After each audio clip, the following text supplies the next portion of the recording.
जदि आपणक घरे कहीं मधुबाबू पेंशन योजना भत्ता पाउछंती हिताधिकारी होछंती अर्थात आपणकर बापा माँ तो ये वीडियो आपण मानक पाई।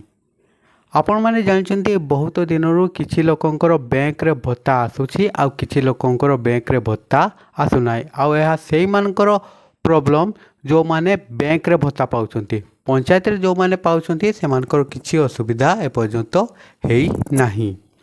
तो ए वीडियो रे मु ए कहबिनी जे तांको भत्ता केबे मिलबो केबे तांको अकाउंट को पैसा मिलबो एथिपाई आपण यूट्यूब रे विभिन्न प्रकार वीडियो आपण देखुथिबे किंतु ए वीडियो जम्मारू सत्यता नुह ए वीडियो रे कौन सी सत्यता नहीं केवल लाइक आ व्यू पाई ही एभली वीडियो माने किछि यूट्यूबर बनाउछंती।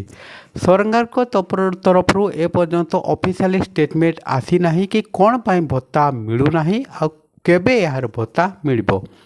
तो ए वीडियो रे आमे जानिबा जे आपणकर बापा माँ को नाम बैंक रे पाउथवा भत्ता लिस्ट रे अछि कि नाही से विषय रे आपनको ए वीडियो रे मु तो नमस्कार संग मैंने मो ना हूँ महेश्वर मंडल आपन देखुं Mandal tech and information YouTube channel नुआ थिले चैनल को टिके सब्सक्राइब कर दिंतु आ बेल आइकन प्रेस कर दिंतु आगामी दिन मानक मोर नुआ नुआ वीडियो देखिबा पाई।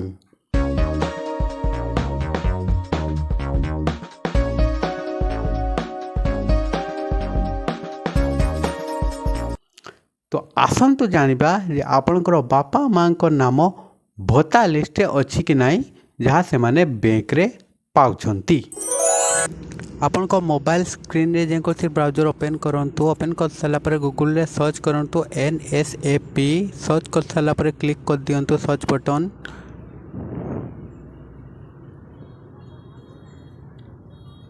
सर्च बटन क्लिक कर सारा पर आपन को फर्स्ट वेबसाइट आस पर नेशनल सोशल असिस्टेंट प्रोग्राम एथिरे आपन को क्लिक करंतु।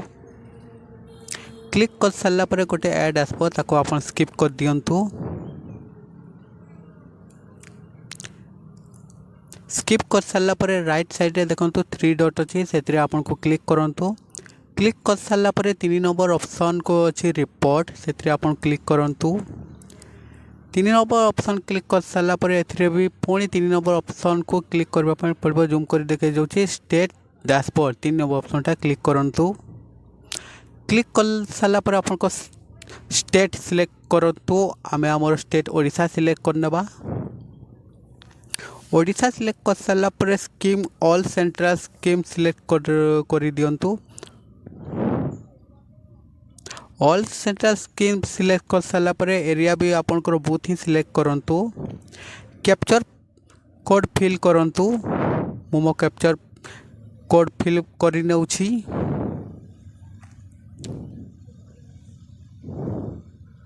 कैप्चर कोड फिल करला पर सबमिट बटन रे क्लिक करंतु। क्लिक कर सारा पर स्क्रॉल डाउन करंतु। स्क्रॉल डाउन कर सारा पर आपन डिस्ट्रिक्ट सिलेक्शन करिवे। मो डिस्ट्रिक्ट सिलेक्शन कर नउछि मो डिस्ट्रिक्ट है मयूरभंज मु सिलेक्ट कर नउछि आपनकर डिस्ट्रिक्ट सिलेक्शन कर नेबे। डिस्ट्रिक्ट सिलेक्शन कर सारा पर आपनकर ब्लॉक सिलेक्शन कर नेबे जोटा के सब डिस्ट्रिक्ट कहा जाए। तो मु आम सब डिस्ट्रिक्ट सिलेक्शन कर नउछि जसीपुर।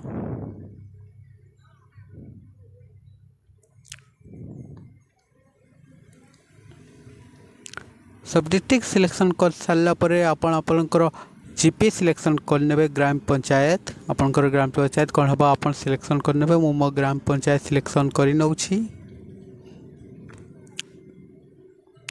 सिलेक्शन कर सारा पर आपन स्क्रॉल डाउन करबे। स्क्रॉल डाउन कर सारा पर आपनकर समस्त डैशबोर्ड ओपन हो जिवो। सेंसर ऑर्डर आपनकर शो हबो बेनिफिशियरी नेम एज स्कीम समस्त आपनकर को माध्यम रे भत्ता पाउछंती या तो मुख्यतः बैंक माध्यम रे लिस्ट अछि तो बैंक माध्यम रे आपन सिलेक्शन करबे। एथरे जे कोन सी सेक्शन ऑर्डर रे जदि आपन सिलेक्शन कर देबे तो बेनिफिशियरी रा समस्त डिटेल एठी शो करि जिवो। केबे पाइथिले लास्ट केबे पाइछंती से सबु एठी शो करि जिवो।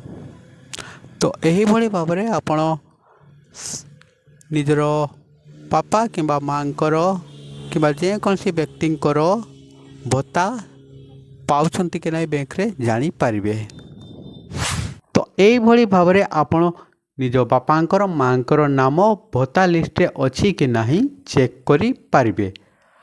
ଆଉ କୌଣସି ୟୁଟ୍ୟୁବ୍ ଚ୍ୟାନେଲ୍ ଦେଖିକରି ଏ ବିଶ୍ୱାସ କରନ୍ତୁନି ଯେ ସରକାର କେବେ ଭତ୍ତା ଦେବେ, କ'ଣ ପାଇଁ ଭତ୍ତା ଦେବେ। ଏଥିପାଇଁ ଆପଣ ବିଭିନ୍ନ ଖବରକାଗଜ ଏବଂ ନ୍ୟୁଜ୍ ଚ୍ୟାନେଲ୍ ମାଧ୍ୟମରେ ସରକାର ଯାହା ବି ଅପଡ଼େଟ୍ ଦେବେ ସେଥିରେ ଆପଣ ଜାଣିପାରିବେ, ଯାହା ସେଇ ଅପଡ଼େଟ୍ ଆପଣଙ୍କୁ ସତ୍ୟ ଭାବରେ ଆପଣଙ୍କୁ ବୁଝିବା ପାଇଁ ପଡ଼ିବ। ୟୁଟ୍ୟୁବ୍ରେ କିଛି ୟୁଟ୍ୟୁବର୍ ଅଛନ୍ତି ଏସବୁ ଭ୍ରମିକ ତଥ୍ୟ ଦେଉଛନ୍ତି, ଆପଣ ସେଥିରେ ବିଶ୍ୱାସ କରନ୍ତୁ ନାହିଁ ଯେ କେବେ ଦିଆହେବ। ହୁଏତ କିଛି ପ୍ରୋବ୍ଲେମ୍ ଥାଇପାରେ ସରକାରଙ୍କର, ଆଗାମୀ ଦିନରେ ଦେଖିବା କ'ଣ ଅପଡ଼େଟ୍ ଆସୁଛି, ଯାହା ଆପଣ ପେପର୍ ମାଧ୍ୟମରେ କିମ୍ବା ଟିଭି ଚ୍ୟାନେଲ୍ ମାଧ୍ୟମରେ ଜାଣିପାରିବେ କେଉଁଥିପାଇଁ ଭତ୍ତା ଆସୁନାହିଁ। ତ ନିହାତି ଭାବରେ ଏଥିରେ କିଛି ଜନ ଆନ୍ଦୋଳନ ହେବା ନିହାତି ଦରକାର, କାହିଁକିନା ବହୁତ ବୃଦ୍ଧା ଏପର୍ଯ୍ୟନ୍ତ ଭତ୍ତା ପାଇନାହାନ୍ତି, ଯାହାଙ୍କର ବହୁତ ଔଷଧ କିମ୍ବା ଅନ୍ୟ କିଛି ପାଇଁ ସେମାନେ ଏ ଭତ୍ତା ପଇସା ଉପରେ ନିର୍ଭରଶୀଳ ହୋଇଛନ୍ତି। ତ ଭିଡ଼ିଓ ବେଶୀ ଲମ୍ବା କରିବାନି, ଆପଣ ଜାଣିଲେ କେମିତି ଆପଣଙ୍କର ବାପା ମା ଭତ୍ତା ଲିଷ୍ଟରେ ନାମ ଅଛି କି ନାହିଁ ସେ ବିଷୟରେ ଆପଣ ଜାଣିଲେ। ତ ବର୍ତ୍ତମାନର ଭିଡ଼ିଓ ପାଇଁ ଏତିକି ରହୁଛି, ପୁଣି ଦେଖାହେବ ଏକ ନୂଆ ଭିଡ଼ିଓରେ। ସେତେ ପର୍ଯ୍ୟନ୍ତ ମୋତେ ବିଦାୟ ଦିଅନ୍ତୁ। ନମସ୍କାର, ଜୟ ଜଗନ୍ନାଥ।